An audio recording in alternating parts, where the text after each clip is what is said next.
And it says that, and I'm not quoting it correctly, but it's from Einstein, and it says he's not worried about the people who do harm. He's worried about the people who observe it and do nothing about it.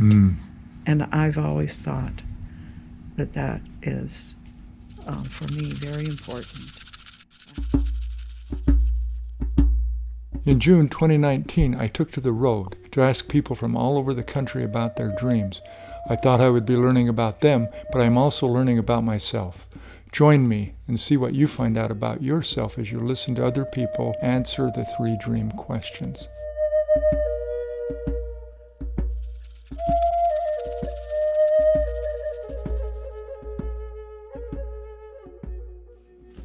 This is Pat, and she's agreed to answer the 3 dream questions.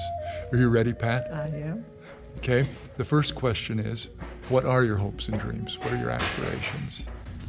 My hopes and dreams are probably what they've always been, that this world be a better place, that all of us are treated equally, and that we are all the same, and not, for me, it's not just one religion, it's not one country is better than another, we're all people of this world.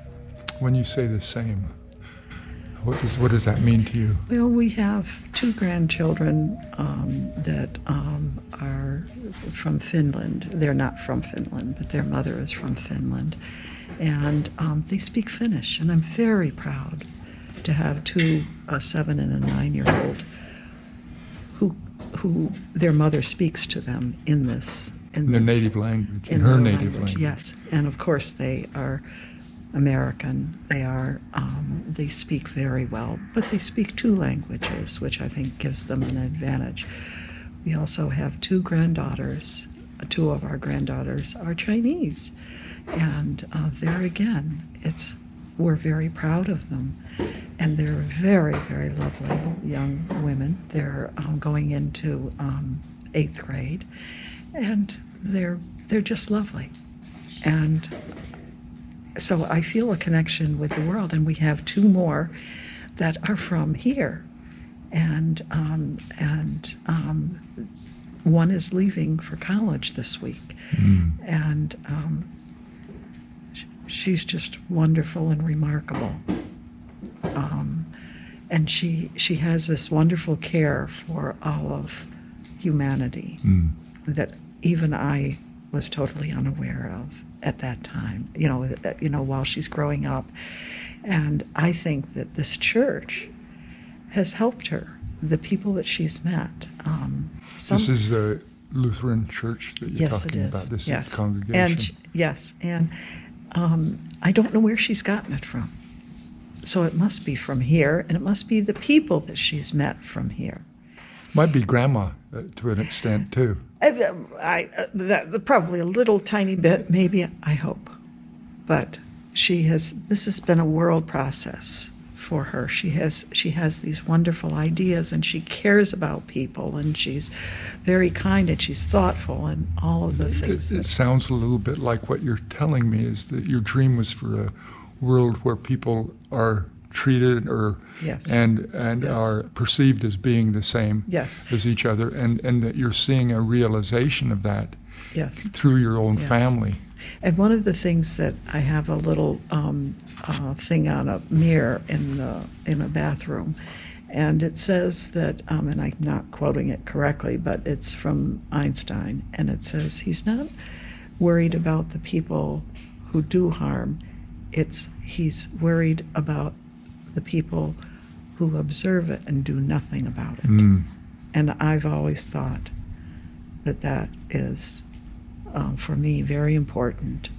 And like right now, we're battling about having people coming across the border looking for sanctuary.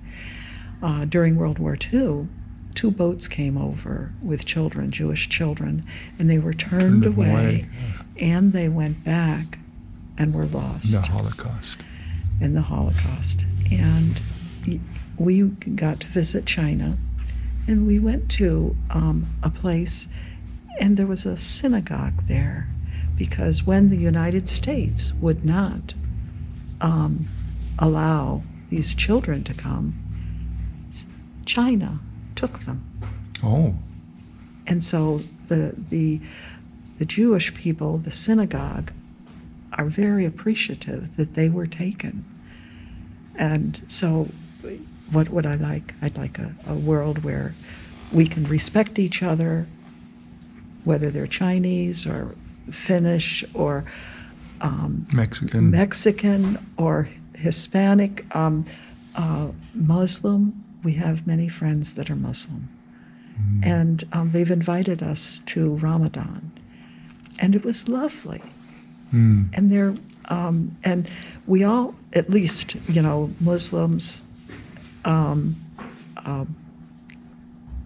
Jews, Christians have the same God. Yeah. And one time someone challenged me on that. And so I went to I called the rabbi and I asked him, do we have the same God? Well, of course he said. I went and I asked this leading person at Ramadan. I asked him, I said, he was a North American scholar giving this presentation. I said, do we have the same God, you and I? And he said, yes, of course we do. And then I went to the Catholic Church down the road. I said, do we have the same? Well, of course we do. How can we all have the same God and be at such odds with each other? Yeah. Yes, exactly. Yeah. Exactly. I've forgotten the question. Oh no, the question you've answered. You've answered it, and then you knocked that one out of the ballpark. By the way, it's beautiful, and it's a message that's very timely for us. Yes. At this time in our history. Yes. The next question is: do you remember your dreams when you were a young girl? What was the 8 or 9 or 10-year-old Pat? What was in her mind? I don't know exactly. I don't remember any dreams. I always wanted to be a teacher. I thought I would be a school teacher. There